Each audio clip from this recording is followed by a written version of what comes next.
Welcome back to the Hard Skills Show, where we take a deep dive into the most challenging soft skills required to navigate leadership uncertainty, complexities, and change today and into the future. I'm your host, Dr. Mira Brancu, psychologist, leadership consultant, and founder of TowerScope. Now, what stories and messages do we pay attention to that guide how we think about workplace culture and safety? And what stories and behaviors must we let go of to create healthier workplaces? Guide how we think about work. Today's topic is perfect for season 7's focus on navigating unhealthy work environments. And frankly, it will unpack what we're experiencing at the societal level too. So it's going to pack a punch. Whether you're a leader managing a team, a coach, or simply trying to support your colleagues or friends, this conversation is for you. And this episode is especially for women of color in leadership roles or those who aspire to support their work. Before we get started, this is a reminder that our workshop, Redefining and Developing Your Leadership Identity in 2025, is coming up on May 21st. The workshop includes a leadership assessment, helping you think about your own leadership identity, how you want to show up right now, and reveal your leadership strengths, blind spots, and help you address today's challenges in terms of leadership decisions, challenges, and successes today. So keep that in mind. We have a deadline of May 1st. That's right around the corner, but we're going to extend it to those of you who are listening right now. We're going to extend it for a week, okay? All right. Let me introduce our guest today, Dr. Gabriela Alcalde. She writes and speaks locally, nationally, and internationally about shifting the philanthropic and nonprofit sectors, culture change, racial justice, and leadership of women of color. She earned a bachelor's degree of psychology from the University of Louisville, a master's in public health from Boston University, and a doctorate in global public health from the University of North Carolina in Chapel Hill. And she is the author of What Your Comfort Costs Us. So welcome to have you on the show, Gabriela. Thank you so much, Mira. Excited to be with you. Yeah, absolutely. So let's start with kind of just your journey up until this point. Before writing your book, how did you end up being interested in this work?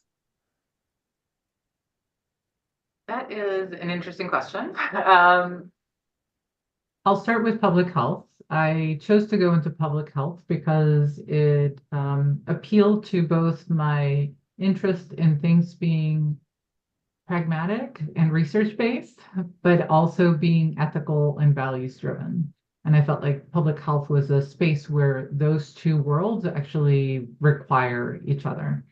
I very intentionally then took a path where I worked in different sectors so that I could understand the different perspectives on how to contribute to creating healthy communities. Each time I worked in a sector, there was a lot of finger pointing at another sector as to being the reason why things were not working well. So in moving through various sectors, I was able to build a more complete picture.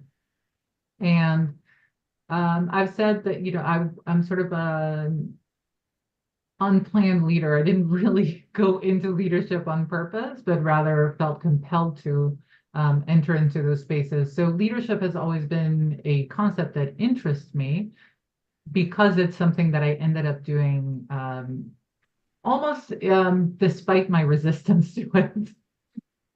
Yeah. And even going backwards from there, how did you end up even being interested in global public health? I know that, in your book, you shared that you're from Lima, Peru, and that in fact you traveled around a lot because your own father was a scholar, and that you yourself went through like 3 different high schools in 3 different countries.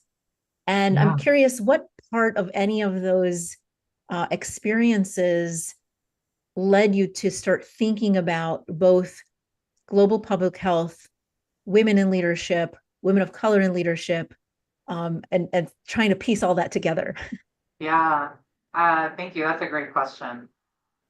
I often say that while I value my education, I think my experience as an immigrant in and of itself, just being an immigrant, and also specifically having grown up in a country like Peru with quite stark contrasts and a lot of inequality. And it was a very violent place when I was growing up with terrorism and drug trafficking.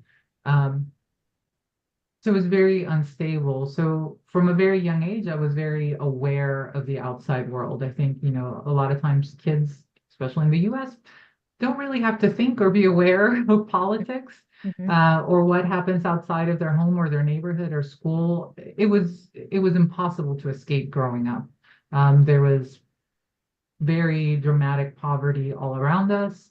Um, Violence was on the news constantly. Bombs were going off near my house. My parents wouldn't let us go out certain places to protect us. People were being kidnapped. Mm-hmm. So I grew up with an awareness of just how violent and how unfair the world could be.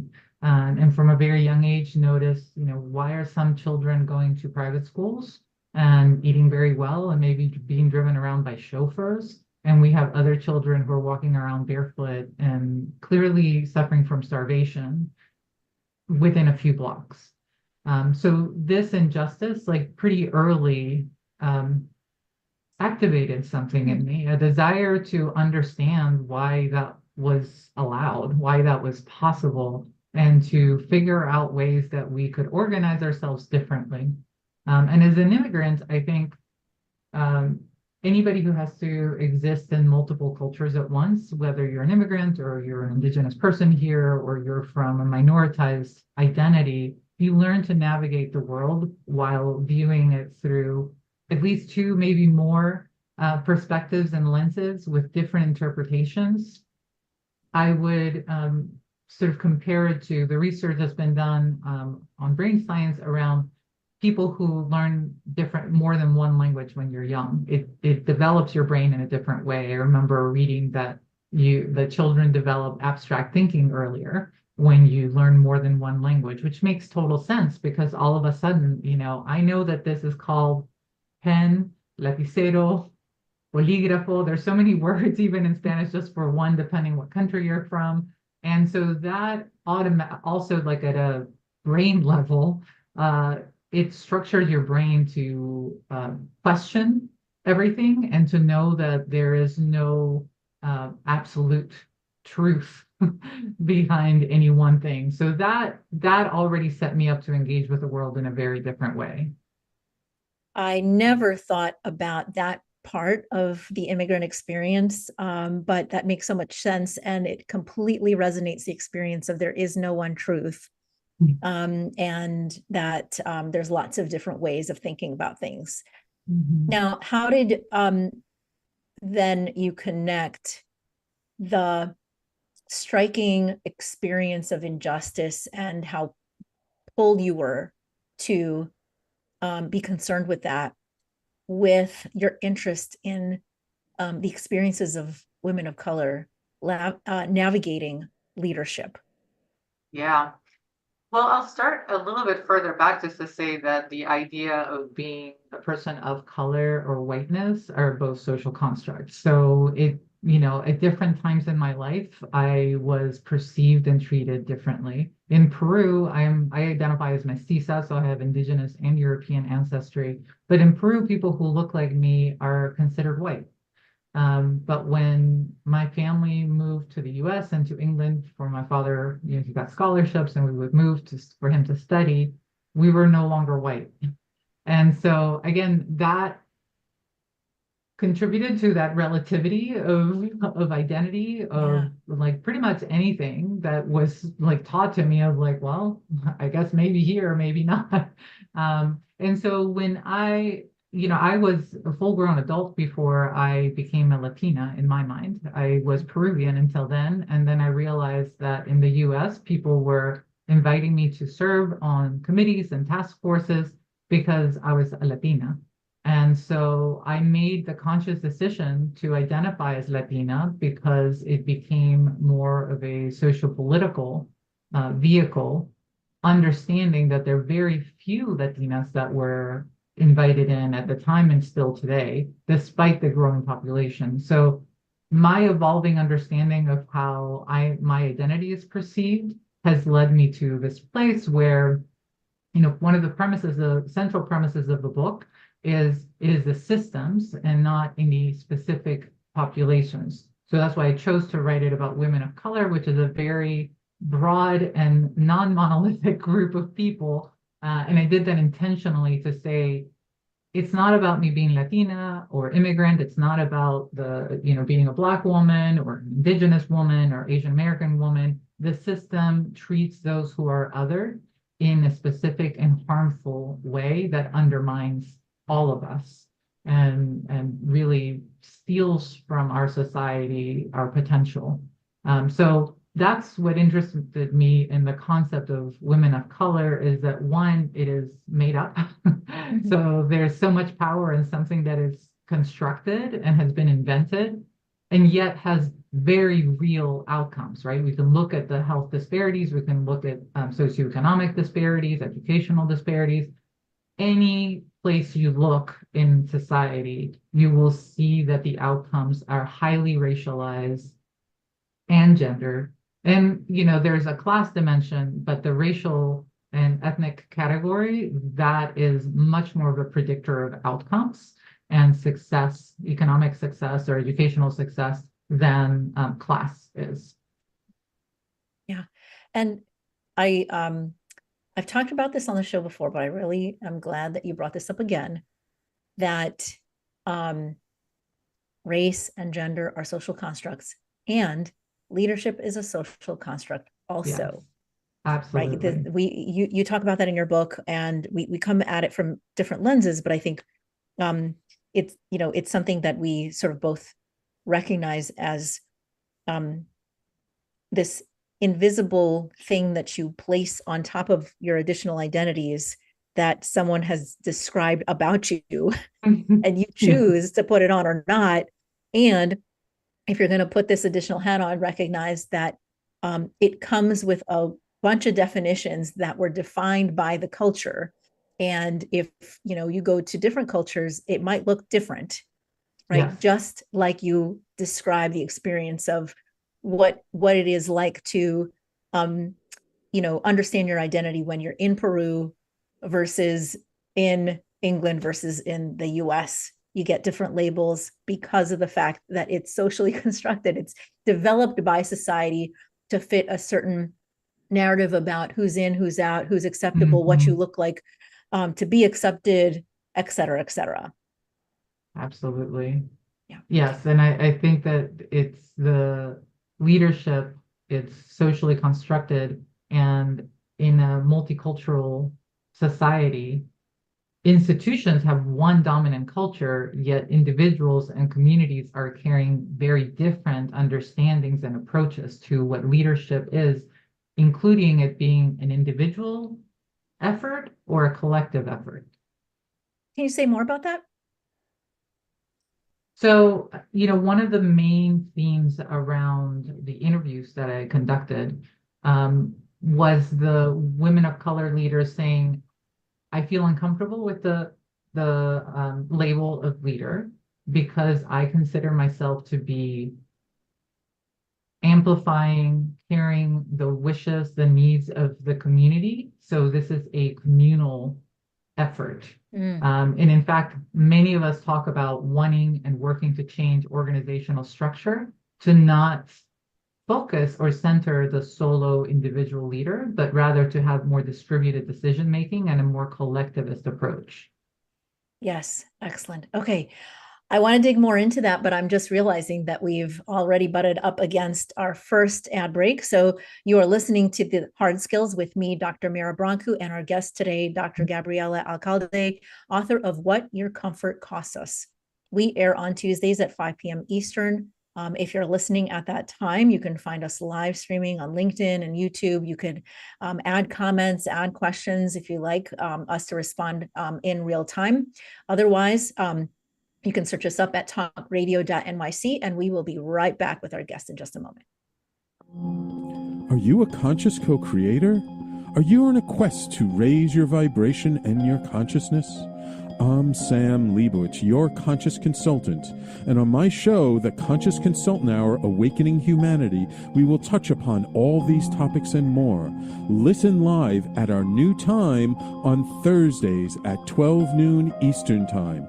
That's The Conscious Consultant Hour Awakening Humanity, Thursdays 12 noon on talkradio.nyc. Are you a high-achieving, growth-oriented leader? Are you interested in developing your authentic leadership while creating a healthy, inclusive workplace? Hi, I'm Dr. Mira Brancu, host of The Hard Skills on talkradio.nyc at 5 p.m. Eastern on Tuesdays, where we discuss how leaders develop the hard skills needed to make a greater impact. We interview experts, have live coaching, and tackle these challenges. Listen to The Hard Skills on Tuesday at 5 p.m. Eastern on talkradio.nyc.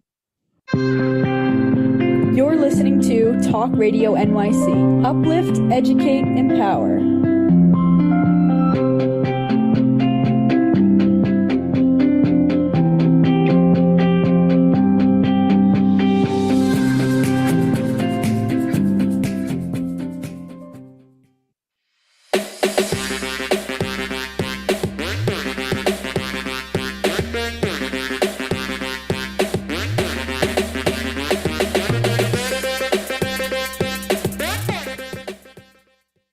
Welcome back to The Hard Skills with me, Dr. Mira Brancu, and our guest today, Dr. Gabriela Alcalde, author of What Your Comfort Costs Us. Now, I want to dig into some more of that individualistic and collectivistic idea. But before we do that, I want to take a little step back and just, talk about the experience of writing your book.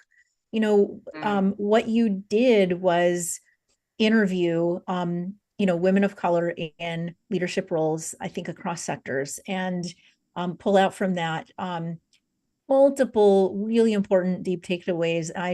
I'm curious what the experience was like for you to do this. Any surprises, any challenges? What was that experience like? Yeah. So I started writing it as a cathartic exercise because I had started a job as the first woman of color executive director about 6-7 months before the pandemic hit. So wow. We had moved to a new state. I had relocated my family, and all of a sudden we had to go fully remote. And because of my public health background, I was like, hey, take your stuff home. We're not working in the office. So we had to figure out the logistical aspects of working remotely while I was still trying to learn the organization, settle my family, figure out what all of us were trying to figure out, how to stay safe. And I was writing to keep myself sane. And these were themes and topics that I had experienced and that I had talked to other women over my career.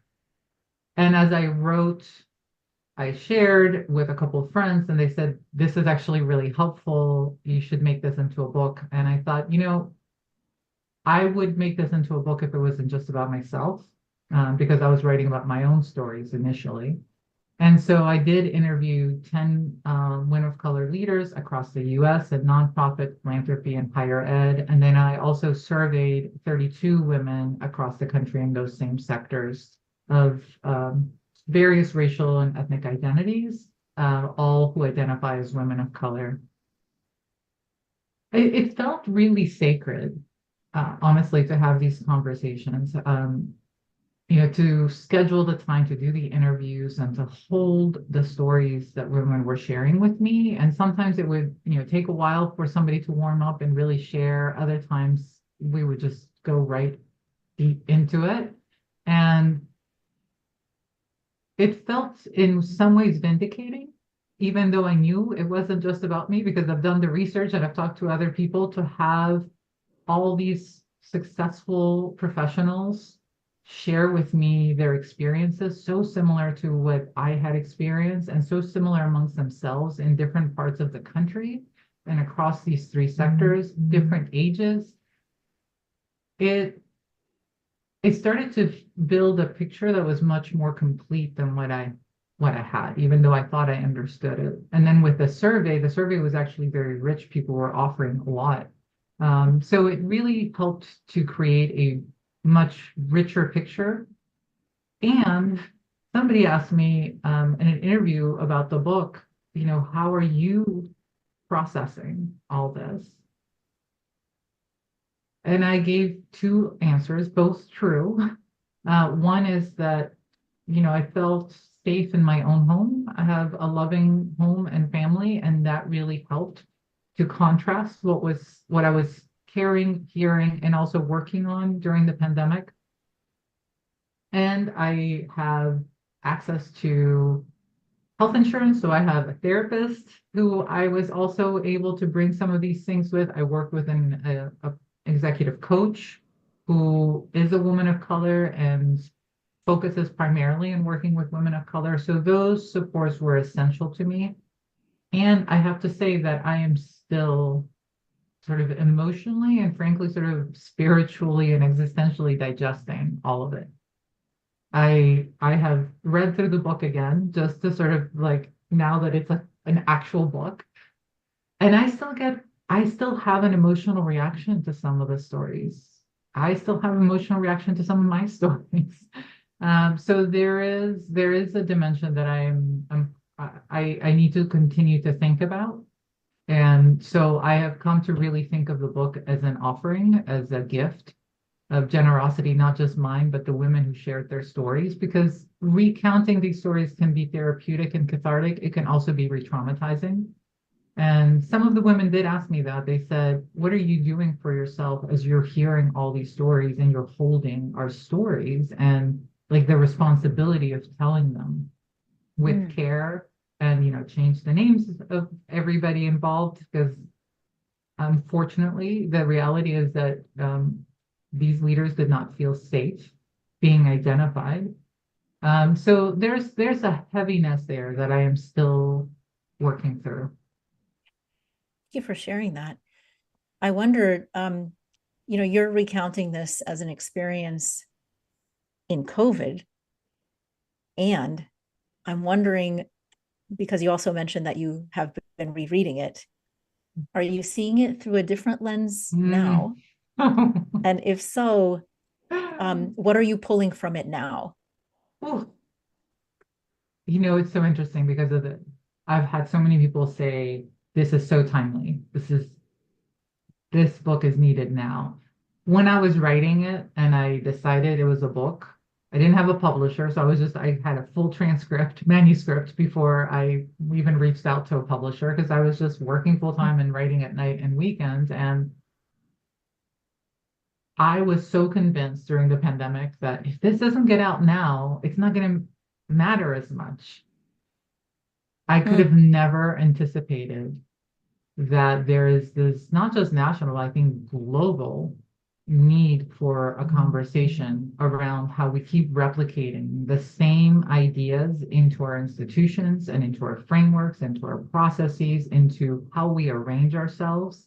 And so, of course, we have predictable effects or outcomes that are harmful to all of us. So the same argument that I make in the book around workplaces, that a white dominant culture that is based on patriarchy, racial capitalism, and white supremacy harms all people, including those who identify as white and male.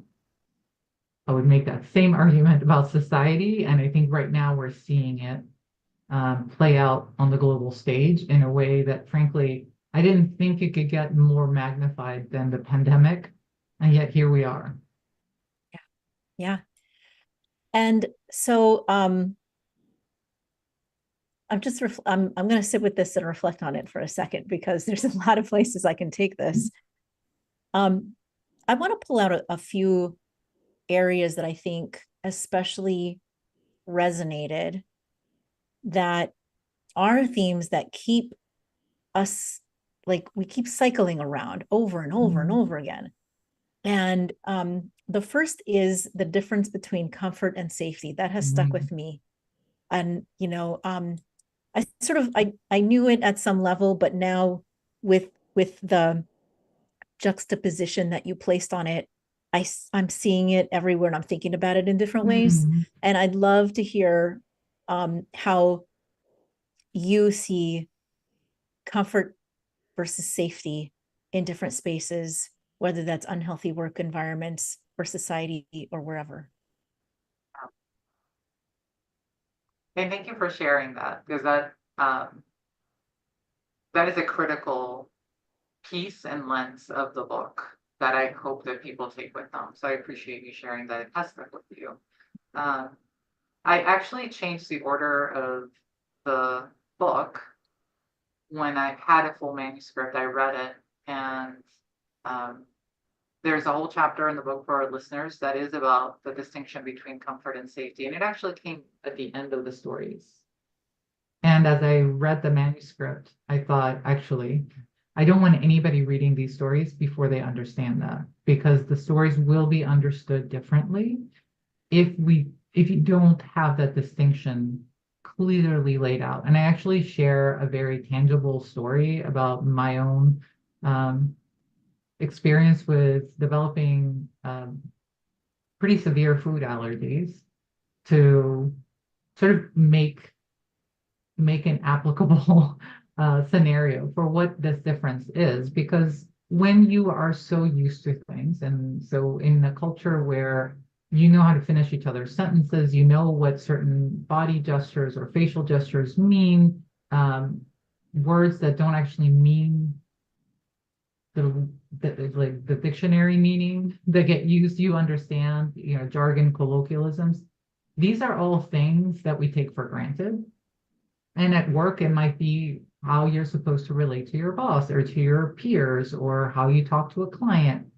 These are things that you learn culturally, and there's a comfort to that. A lot of people that are so used to that because they belong to the dominant mainstream culture, anytime that they are uncomfortable, whether it's because someone speaks in a different language or even with an accent, or food that they're not familiar with, or somebody changes the way that you do meetings. I have experienced many times, and many of the women that spoke to me and that were surveyed said, I am constantly aware of white people's perception of their own comfort, because when they become uncomfortable, they erroneously think that they're being attacked. And if you think you're being attacked, then you think you're not safe. And as soon as your brain thinks that I am unsafe, a whole set of physiological and psychological things happen that make us interact with each other in a very different way. So it was a way to explain it intellectually, but also, like, can we invite ourselves to try to regulate our nervous system when we have this hit of, like, oh my God, something is making me feel bad, I feel attacked, to actually ask ourselves, am I actually in any danger? Is this actually unsafe for me? Or am I just uncomfortable because this is unfamiliar, because this is different than what I'm used to? Am I annoyed by the fact that it's unfamiliar, that I don't feel a sense of mastery in this moment? And so there's so many things, especially when you get into professional spaces among leaders and people who are used to succeeding, people who are overachievers, to make someone in that sort of space uncomfortable is often experienced as an attack, which can obviously have pretty serious repercussions on you professionally and personally, where you are, as a woman of color leader, you are perceived as being aggressive, intimidating, scary, rude. There's a story in there about, different women of color being told, you're too confident, and that makes me uncomfortable, and therefore I feel attacked. So there's just, that is such a rampant theme that I felt that it was really important to actually clarify that and to provide a really concrete example before people read the stories, so that I could at least do all I could to make sure that the stories were read with the care and respect and sensitivity that they deserve. Yeah, I really appreciate that. And it's such an important distinction that we really don't always recognize in ourselves. So I recognize we're coming up on an ad break, and when we come back, I would love to just spend a little extra time before we move on to the next part of the book that resonated. But I want to spend a little time on the understanding in ourselves when we're feeling unsafe versus uncomfortable, because I think it's just at the crux of so much of what you just talked about. So you're listening to The Hard Skills with me, Dr. Mira Brancu, and our guest today, Dr. Gabriela Alcalde, author of What Your Comfort Costs Us. We are on YouTube, LinkedIn, several other locations at talkradio.nyc on Tuesdays at 5 p.m. Eastern. We will be right back in just a moment.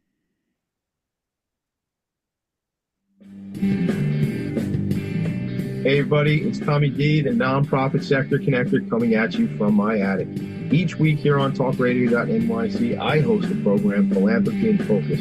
Nonprofits impact us each and every day, and it's my focus to help them amplify their message and tell their story. Listen each week at 10 a.m. Eastern Standard Time until 11 a.m. Eastern Standard Time, right here on talkradio.nyc. Hi, I'm Linda Marsanico. The A Train to Sedona is a memoir about my journey to love and compassion. It's also the name of my new broadcast on Wednesdays at 12 noon.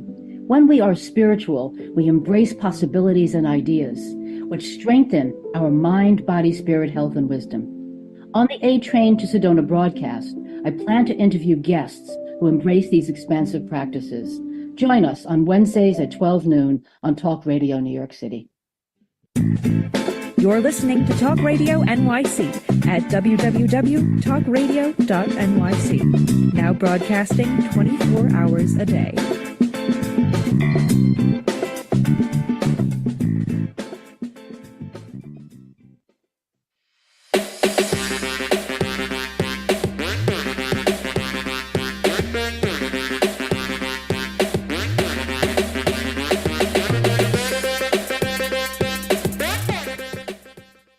Welcome back to The Hard Skills with me, Dr. Mira Brancu, and our guest today, Dr. Gabriela Alcalde. And we're talking about her book, What Your Comfort Costs Us, and we just finished talking about safety versus comfort. And I think what she brought up is so important, because so often when we are uncomfortable because someone named some kind of weakness that they saw in us, or they're asking us to change in some way, and that means we did something unacceptable or inappropriate or hurtful or whatever it was experienced, right, by the other person, our immediate response, which is such a human response, and it's such an unfortunate human response, is our amygdala goes haywire, because we're no longer under these situations, caveman being chased by the saber-toothed tiger. And so instead we identify that person's comment as very dangerous to our safety and well-being. And we must shut it down, and we must stop the danger from happening, right? But in fact, it's just discomfort speaking to us. And as opposed to actual lack of safety, where within our country, Black people of color, people from other marginalized backgrounds that have been subjected to more than just discrimination, but actual murder, harmful acts, George Floyd, all these folks who were experiencing physical danger. And the question is, how do we, in the moment, recognize and quickly adjust to, okay, I feel unsafe. I am not unsafe. This is actually discomfort that is exceptionally unwanted. And yet, I'm just in a meeting. Mm-hmm. Right. I'm curious if you have any thoughts on that. just from your own personal exploration or the stories that you've been privy to hearing? Yeah, that was an excellent way that you just described that, by the way. Part of an example that to add to it is cultures that are conflict avoidant. A direct communicator can be interpreted as aggressive and as dangerous. True. So it's even things like that where you may not be confronting somebody. You may just be speaking in a very direct way, and people are not used to that, and it feels like an affront and an attack.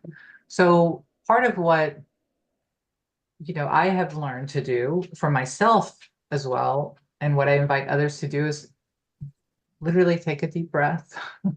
Like, first try to calm your body, because if your body is in that sort of like agitated, I am here to defend myself from the bear and the tiger or run away, then you're not there to think through. Your body is set to respond and react, or to flee, which some people also do. So we want to like calm the body and literally ask yourself, am I in danger? Has somebody threatened me in any way? Is there any way that I could be harmed? And it doesn't have to be physical harm, because in fact, psychological safety is the primary type of safety that I talk about in the book. And there's research that shows that psychological safety, places that have high psychological safety, are more productive, they're more creative, there's less conflict among team members. And people tend to stay longer there because they're happier. So there is a very strong like business argument for it as well. And on the other side, there is really great research around a concept called weathering. It is the research that's been done on African-American women that actually shows that there is premature sort of accelerated aging that can be measured at the cellular level for African-American women who say that they have experienced racism. Similar research has been done on maternal mortality and infant mortality, where women who report that they experienced racist interactions had worse outcomes in terms of pregnancy and childbirth. So we know that there is a one-to-one correlation to this experience of feeling unsafe. There is really no harm from being uncomfortable. And in fact, I talk in my book about constructive discomfort. Like, actually, like when you feel that, actually like sit with it. Like count to 10 and don't say anything, don't move, don't react. Just really allow yourself to sit there, because if you do, something in your brain will say, oh, nothing happened. Nobody attacked me.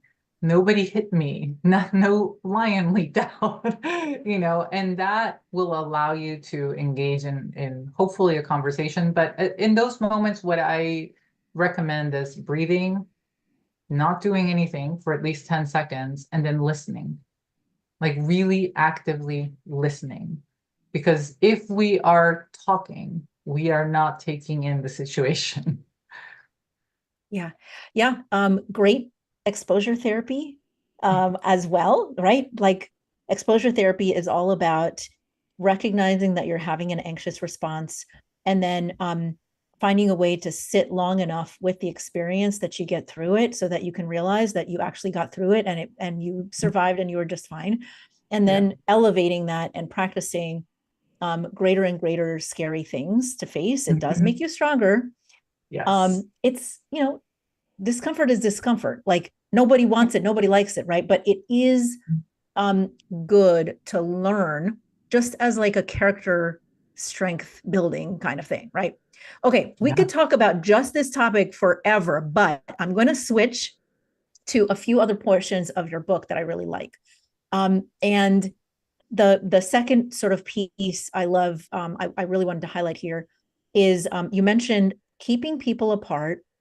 I'm reading some of this. Keeping people apart and undermined to minimize the likelihood of pushing for change is what we are seeing now at the societal level, as well as organizations. And even we see that in dysfunctional relationships, right? And to read from your book, like abusive families, these organizations control relationships among coworkers while policing and micromanaging behaviors and expression of perspectives among staff.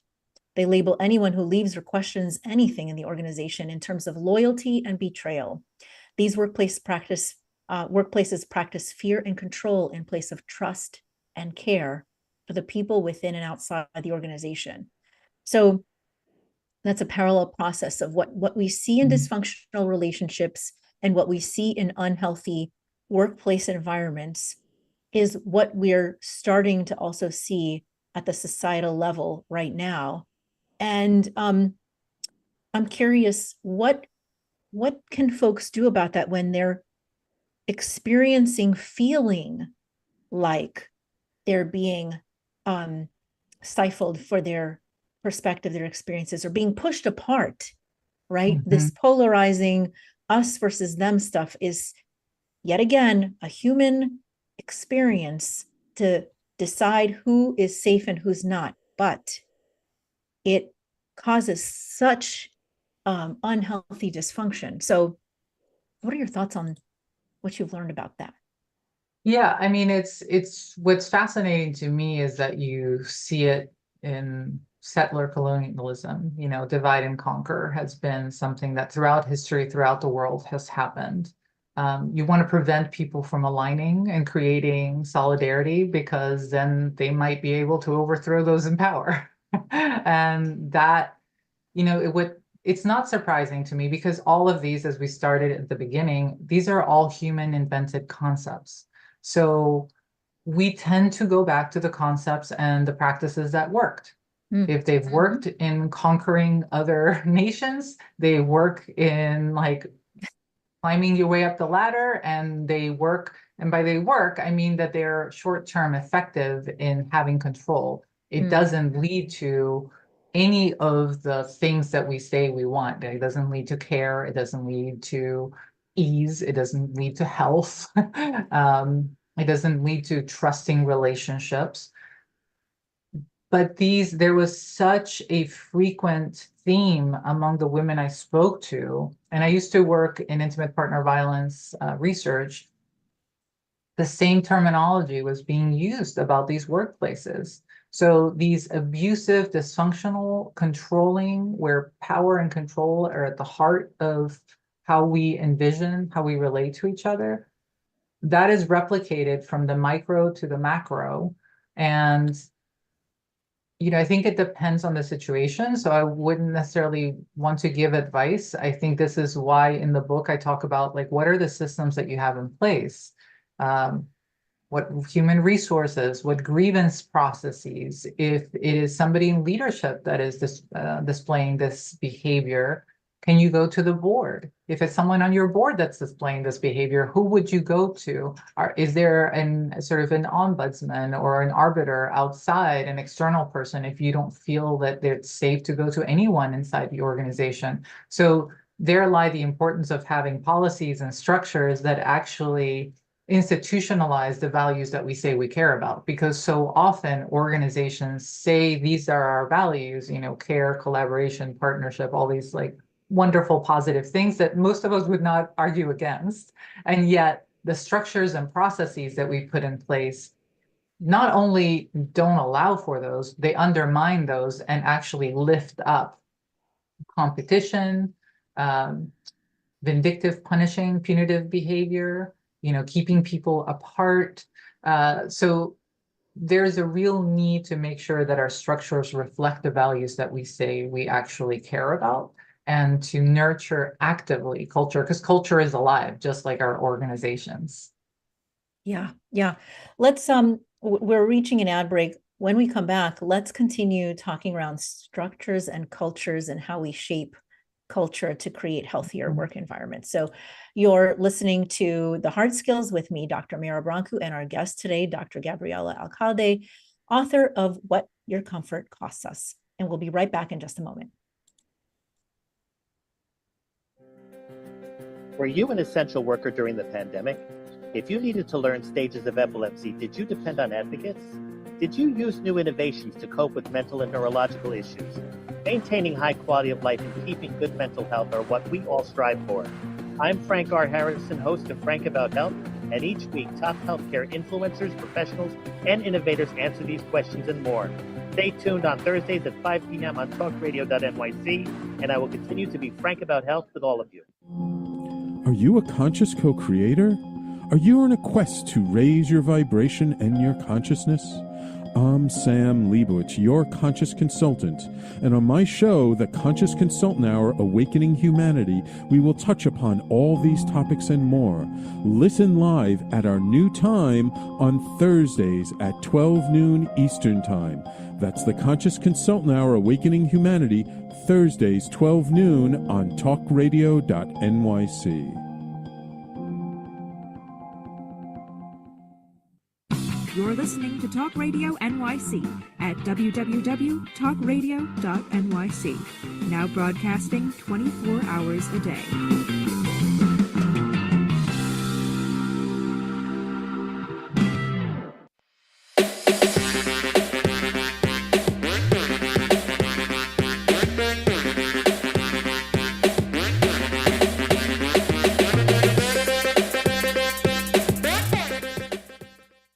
Welcome back to The Hard Skills with me, Dr. Mira Brancu, and our guest today, Dr. Gabriela Alcalde, author of What Your Comfort Costs Us.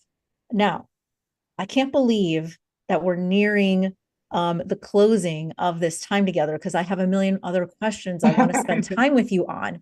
However, I do think that, where we're going with this is really critical for leaders right now who are thinking, okay, what do I do with this? How do I, if Gabriela is telling me the structures make a difference and that impacts the culture, how can I start thinking about this in a different way than the way I've been taught from the very beginning of my time as a leader? Mm-hmm. Number one skill, I would say, is curiosity. You have to be really curious. Otherwise, we fail to recognize and catch so many things. Obviously, I invite our listeners to read my book. And I would also want to mention Design Studio for Social Intervention. They wrote an article that I just fell in love with called Ideas, Arrangements, and Effects. And I felt like they articulated a belief that I've had that our values are both manifested in, sustained by, reinforced, and protected by the structures that we create. So when we understand that, that means to me that we have to start interrogating. We have to get curious, like actively curious. First, you have to identify what your values are. You have to, that's the starting place for anything, is what are the values that you want to drive your organization, your company, whatever this group is. And then you need to actually take each aspect of your organization. And it can feel quite tedious, but we did this at the foundation where I work now. Every single aspect of our structure, our culture, our leadership, our practices, even down to our titles, to our position titles, how we hire people, personnel manual. We have to ask ourselves, how are these values being manifested? And what we did before that was we said, what does this value actually mean to us? And lay people's words, how would we define it to a friend or a family member? What does that look like? And what is evidence that we would see in our workplace that this value is actually present and alive? So with that understanding, we practiced that repeatedly, and we took that to every aspect of our organization. So we've redone everything, including our organizational structure, because what we recognize is that our structures and our processes were not, even our conception of leadership was not aligned with the values we said we had. Yeah. We're a grant-making organization, so we were a good partner, and yet there were so many things we were leaving, so many stones we were leaving unturned, because we weren't asking ourselves in a very deliberative way, how is this aligned with the values we said we care about? So we literally do that. And we did that. And when new people come in, we talk like, what does that look like? Our strategic plan is actually a visual theory of change that is built upon our values, because we understand that change is not linear. So we didn't create an if-then strategic plan. We created something that is actually quite durable because it is based on our values. So we don't have to change it every 5 years. We don't have to spend a lot of our resources and our time and energy on something that is going to expire within 5 years and not allow us to respond. So frankly, shaping this during the pandemic was really helpful, because we were very aware that plans are nothing when the context changes. So your plans have to be based on something much more durable than the outcomes you want. It has to be based on your values and the purpose. Everything else will flow from that. But that's where you need to insist. That's what you need to consistently compare and ask yourself. So we've developed tools, before and after action reviews. We've developed, equity assessments for ourselves. We use this great tool called the POP, which is purpose, outcome, and process. It starts with purpose. We so often jump straight to the process or identify what outcomes we have, but no, it's a discipline, it's a practice of saying, no, let's start with purpose. And sometimes that means that we don't go any further because we realize, actually, that's not aligned with our values. That doesn't serve what we said we're about. So we abandon it, because saying no to things is just as important as saying yes to things when you're shaping your culture and you're aligning yourself with your values. Brilliant. Brilliant. Jamie Abrams left a LinkedIn comment. Thank you for this amazing dialogue. I'll be a stronger leader for listening to this dialogue, reflecting on these topics, and reading this book. Thank you, Jamie. Oh, thank you, Jamie. I wanted to highlight a couple of things before we start closing out here that you mentioned. First and foremost, this, strategizing with values and purpose foremost, because they're most durable. Absolutely brilliant. That makes perfect sense. For those of you who are looking for like a literal step-by-step guide for what Gabriela mentioned around, defining values behaviorally so that you know what to do with them when you see them or don't see them. Toxic Workplace is a good one by Mitch Kuzi. And then finally, curiosity. I want to end on that one because, and I was just on another podcast talking about this curiosity. It actually takes a lot of courage and risk-taking to be curious. It's not this like easy random thing, right? Because if you're curious, what that tells you is I am open to being wrong. Humility. You're right. I am open to changing something that I did that affected people negatively, or I am okay with adjusting. And not everyone is okay with any of that. So it does take courage and risk-taking to just be curious. And that is part of the probably like underlying, speaks to the values and how you enact those values. Yeah. And I think, back to where we started around leadership being a social construct, leaders in this country are not usually thought of as being people who are open to wanting to change or to admitting mistakes, right? Failure is a bad thing. Whereas in my mind, failure is actually an essential process of learning. So in the book, I actually offer what I call the 4 C's as essential for creating and maintaining a culture, which is curiosity, courage, creativity, and care.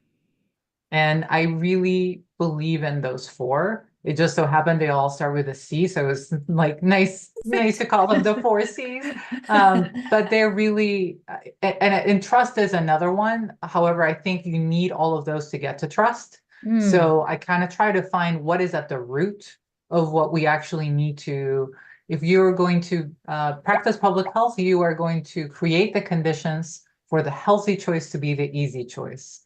In our cultures, in our organizations, we need to create the conditions for our behaviors, our practices to be the courageous, creative, caring, and creative. And you do that by constantly aligning with values and remaining curious. Excellent, excellent. So, lots of good stuff here. If you're watching right now, I have her website up, www.mgalcalde.com. You could also grab her link tree at same thing, /MGALCALDE, MG Alcalde. And audience, what is one thing that you took away from today? And importantly, what small change, exposure therapy here, folks, what small change can you implement this week based on what she shared with us? Share it with us on LinkedIn and at talkradio.nyc. And if you enjoy this podcast, make sure that you subscribe on Amazon or Spotify or Apple Podcasts, wherever you get your podcasts. And if you're looking for more personalized support, you could also head to my website at gotowerscope.com.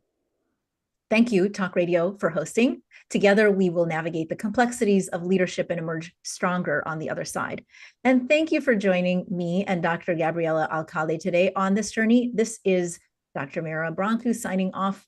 Until next time, stay steady, stay present, and keep building those hard skills. Bye, everybody.